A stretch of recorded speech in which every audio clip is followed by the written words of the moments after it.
शर्मिला जो होली के लिए बहुत ही उत्सुक होती है, वो होली के गाने सुनते ही झूमने लगती है और इस बार ज्यादा खुश इसलिए थी क्योंकि होली पर उसका बॉयफ्रेंड भी उससे मिलने आने वाला था।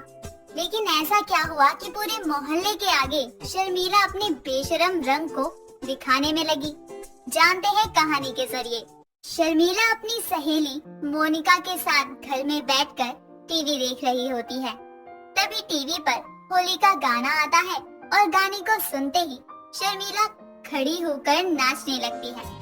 शर्मिला को अचानक से नाचता हुआ देखकर मोनिका उसे रोकती है और कहती है, अरे बस भी कर और रुक जा।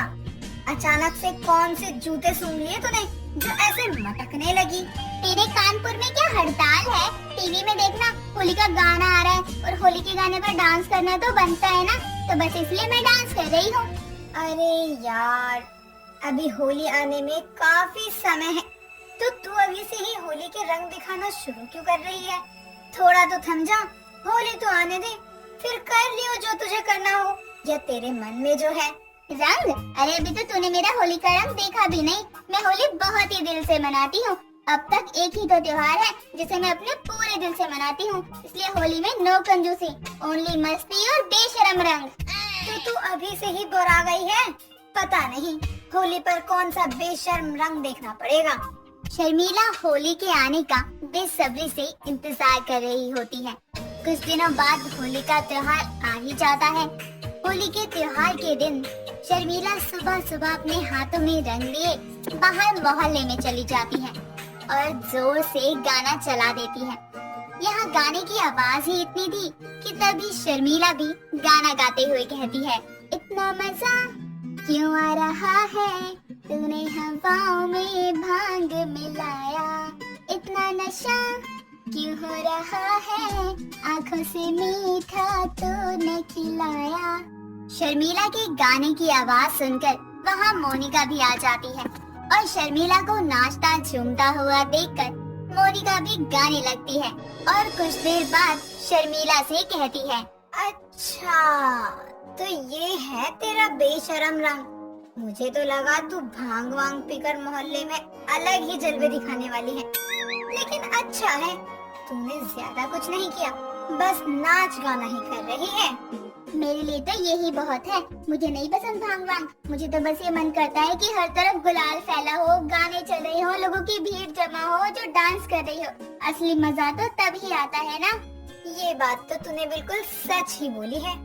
जितना मजा नाच गाना में आता है उतना मजा भांग पीकर तमाशा करने में नहीं आता। होली को होली के त्योहार की ही तरह मनाना चाहिए ना। होली के त्योहार को बदनाम क्यों करना? लेकिन बदनाम तो तू ही कर रही है एक तरह से होली के त्योहार को। मैं बदनाम कर रही हूँ? लेकिन कैसे? अरे संस्कारी बातें करके। मुझे पता है हम होली बहुत ही अच्छे से मनाते हैं, लेकिन इसका मतलब ये थोड़ी ना है कि नाच गाना छोड़कर बातें ही करने लग जाएं। अच्छा, मैं तो बस ऐसे ही बोल रही थी क्योंकि तू इतनी एक्साइटेड थी, तो मुझे लगा तू कोई गड़बड़ ना करे, बस इसलिए बोल रही थी। लेकिन अब जब कुछ हुआ ही नहीं तो क्या ही बात। एक्साइटेड तो अब भी हूँ मैं, और वो भी बहुत ज्यादा एक्साइटेड हूँ क्योंकि इस बार होली पर मेरा बॉयफ्रेंड भी तो आ रहा है ना। इतने टाइम बाद आज मैं उससे मिलूंगी तो मेरी खुशी दुगनी हुई कि नहीं? तेरा लॉन्ग डिस्टेंस वाला बॉयफ्रेंड आ रहा है, वो भी तुझसे मिलने? ये तो सच में बहुत अच्छी खबर है। वही तो मैं सोचूं, हर बार इतनी खुश नहीं होती जितनी इस बार दिखाई दे रही है तेरे चेहरे पर। आज पहली बार मिलूंगी उससे सामने से। वीडियो कॉल पे तो बहुत मिल लिया, आज मिलना होगा सामने से, इसलिए मैंने उसे घर भी बुला लिया। यहीं पर सबके साथ ही होली मनाएगा वो भी। ये तो बहुत अच्छी बात है, लेकिन अब तक तो आया नहीं। आ भी रहा है या नहीं? अरे ऐसे मत बोल, रास्ते में ही है, मेरी बात हो गई है, उसे बस आने ही वाला होगा वो कुछ देर में। ठीक है, तब तक हम होली ही खेल ले। जब वो आ जाए तो तू उसके साथ भी खेल लेना होली। नहीं, मैं बस डांस करूंगी और होली का पहला रंग तो मुझे वो ही लगाएगा। शर्मिला अपने बॉयफ्रेंड के आने का बहुत ही ज्यादा इंतजार कर रही होती है। थोड़ी देर में शर्मिला का बॉयफ्रेंड अंकित आता है। अंकित आते ही शर्मिला से गले लगता है और कहता है, यार शर्मिला, मैंने तुम्हें बहुत मिस किया है। आज तुमसे मिला हूँ, देखना इतने दिनों की कसर पूरी करूंगा। और साथ में ये हमारी पहली होली भी तो है, हम बहुत ही अच्छे से मनाएंगे। तुम सही बोल रहे हो। तुम अपने परिवार से भी अभी मुझे मिलवाना है। वो सब तो होता रहेगा, पहले तुम ये पियो, बहुत ही बढ़िया है ये भांग। मैं खास तुम्हारे लिए लेकर आया हूँ। अब खास लोगों के लिए खास भांग तो बनती है ना। शर्मिला जैसे ही भांग पीती है उसे चक्कर आने लगते हैं और वो थोड़ी देर एक जगह बैठ जाती है। कुछ देर बाद शर्मिला पर भांग का असर होने लगता है और शर्मिला झूमते हुए अंकित के पास आ जाती है और उसके गालों पर किस कर देती है। आसपास के मोहल्ले वाले सभी लोग शर्मिला को देख रहे थे। शर्मिला की माँ भी शर्मिला को देख रही थी, लेकिन शर्मिला को जरा भी होश नहीं होता कि वो क्या कर रही है। शर्मिला अपना दुपट्टा अंकित के गले में डालकर उसे अपने पास खींचती है और गाते हुए कहती है, अंग से अंग लगाना सजन हमें ऐसे रंग लगाना, अंग से अंग लगाना सजन हमें ऐसे रंग लगाना, गाल से ये गाल लगा के नैनों से ये नैन मिला के होली ऐसे मनाना सजन हमें ऐसे रंग लगाना। शर्मिला को नशे में मोहल्ले के सामने अंकित से चिपकते हुए शर्मिला की एक पड़ोसन रेखा देख लेती है और शर्मिला की माँ भारती के पास जाकर कहती है, अरे भारती, तेरी बेटी ये सब क्या हरकत कर रही है? कुछ लाज शर्म बची है या नहीं? आसपास के सभी लोग उसे ही देख रहे हैं, लेकिन होली के बेशर्म रंग दिखाने में मसरूफ है तेरी बेटी तो। मैं तो पहली बार अपनी बेटी का ये बेशर्म रंग देख रही हूँ।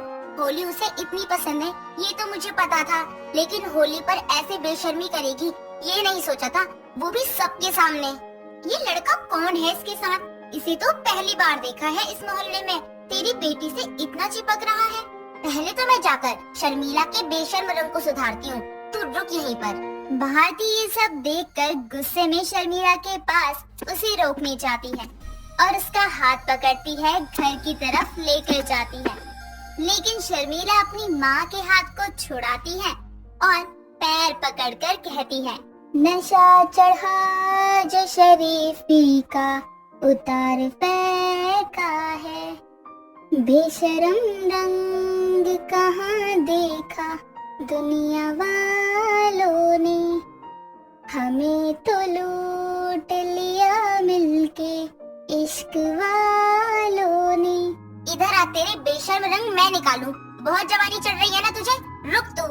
अंग लगा दे रे मोहे रंग लगा दे रे, मैं तो तेरी जोगनिया तू जोग लगा दे रे। आज तो तुम अपने सारे रंग दिखा रही हो। I love you. I love you too. Holi खेले रघुवीरा अवध में। ये तेरे बेशर्म रंग नहीं है, तू लड़की होके पता नहीं कैसे बेशर्म हो गई।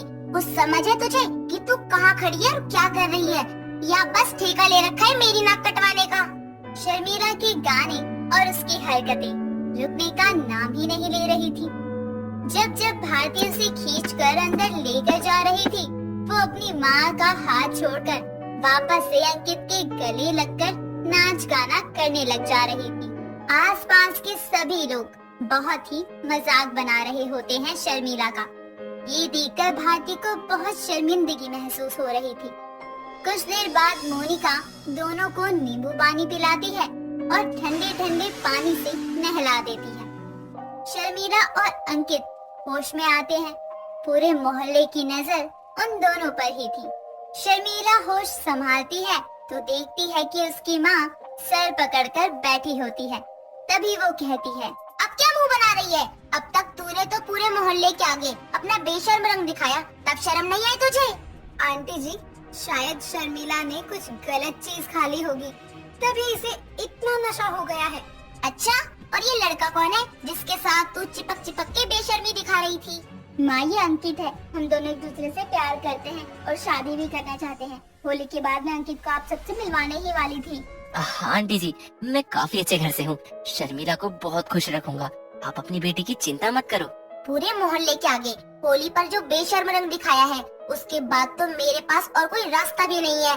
शर्मिला और अंकित के बेशरम रंग से पूरे मोहल्ले में भारती की नाक कट जाती है। लेकिन कुछ ही दिनों बाद भारती उन दोनों की शादी करवाकर उन्हें विदा कर देती है।